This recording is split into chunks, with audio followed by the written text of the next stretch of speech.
Hello les gens, bienvenue dans le Journeur, votre quotidien sur l'actu tech et multimédia. Aujourd'hui, on va parler d'une intelligence artificielle qui va révolutionner le jeu vidéo. On va rester encore un peu sur le jeu vidéo avec Epic Games et Fortnite qui vont revenir sur l'iPhone. Et on finira avec des infos en vrac. Allez, qu'elles soient bonnes ou mauvaises, c'est parti pour l'info.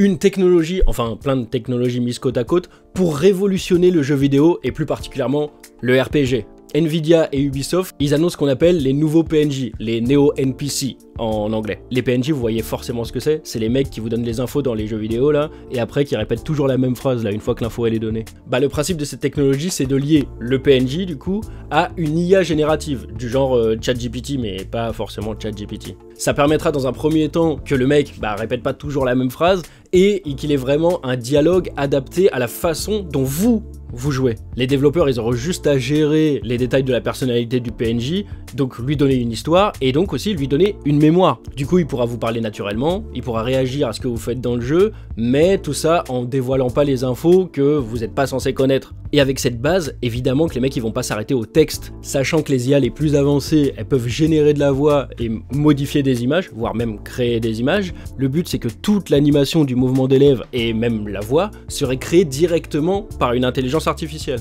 La finalité ce serait carrément de pouvoir communiquer avec un micro avec tous ces personnages là et qui vont répondre naturellement pour vous faire avancer dans la quête sans avoir l'impression d'entendre un répondeur téléphonique. Hâte de voir ce futur du jeu vidéo et il se pourrait qu'il soit plus proche qu'on le croit puisque les IA génératives ça évolue très très vite. La plus connue d'entre elles, ChatGPT, devrait sortir sa version 5 d'ici l'été. On verra si ce sera un vrai bond en avant ou juste une petite évolution de GPT-4 qui était vraiment déjà impressionnant. On aimerait voir tout ça arriver au plus vite dans le jeu vidéo et aussi de voir si ces nouveaux outils ils permettront aux développeurs les plus modestes de laisser parler leur créativité.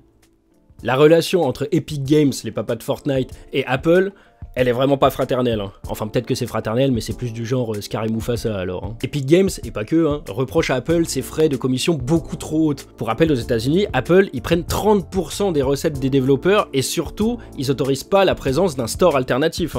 On est obligé de passer par l'Apple Store. Et ça évidemment ça plaît pas à Epic Games, ça plaît à personne d'ailleurs. Mais peu de développeurs peuvent se passer de l'App Store, il y a trop de visibilité et de toute façon il n'y a pas le choix si on veut être sur l'iPhone. Epic Games eux ils sont plus présents sur le magasin d'applications d'Apple depuis 2021. Mais en Europe, les choses ont changé. Avec la DMA qui a forcé Apple à s'ouvrir. Maintenant sur l'iPhone il est possible légalement d'ouvrir un magasin d'applications alternatif. Mais ça on en a déjà beaucoup parlé. Et enfin il y en a un qui se bouge, évidemment on parle d'Epic, sinon on serait pas là. Le magasin d'applications Epic Game Store a annoncé qu'ils arrivaient sur l'iPhone et sur Android. On pourra y trouver évidemment les jeux Epic Games et Fortnite en tête bien sûr, mais pas que. Epic annonce qu'on peut aussi mettre des applications sur son magasin d'applications et qu'une commission de 12% sera mise en place. C'est un choix un peu curieux parce qu'en Europe, la commission d'Apple, elle est descendue à 10% pour les petits développeurs.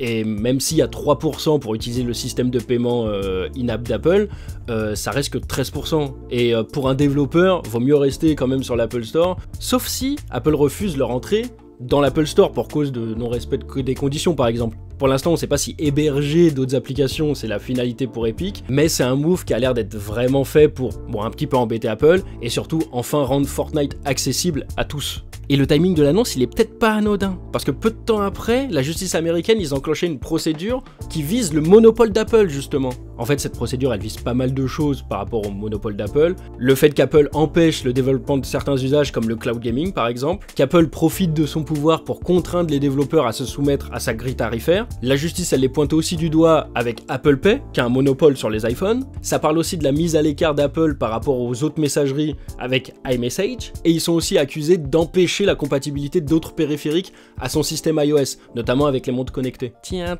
ça ressemble beaucoup à ce qu'on leur a reproché en Europe. Bon, évidemment, ça va prendre du temps avant de mettre en place tout ça, mais finalement, l'arrivée de l'Epic Game Store, dans le futur, ce sera peut-être pas exclusif à l'Europe. On va finir avec les infos en vrac, on va parler d'une actrice. Après avoir produit et joué le film Barbie, Margot Robbie souhaite adapter, non pas un jouet, mais un jeu vidéo. Apparemment le projet de film Les Sims est mis en chantier par l'actrice et sa société de production, Lucky Shap Entertainment. Pas beaucoup d'infos, on sait juste que c'est apparemment Kate Herron qui va réaliser le film.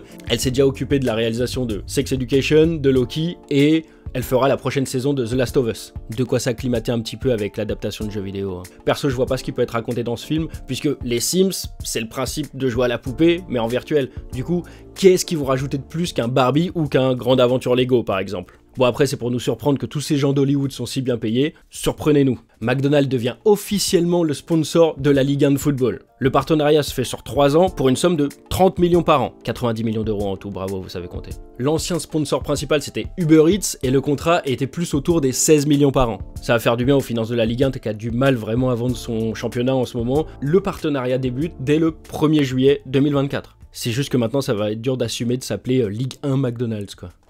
House of the Dragons, le spin-off de Game of Thrones, annonce enfin sa date de sortie avec 2 bandes annonces. Je vais en parler vraiment brièvement parce que j'ai pas envie de spoiler. En gros, dans la saison 2, il y aura une guerre, et ils ont sorti simultanément une bande annonce du point de vue d'un camp, et une autre pour le point de vue de l'autre camp. J'aime bien ces petits trucs de storytelling, ouais. Après, ils ont intérêt à être malins et à bien avoir écrit leur truc parce que c'est peut-être une des séries les plus attendues de l'année.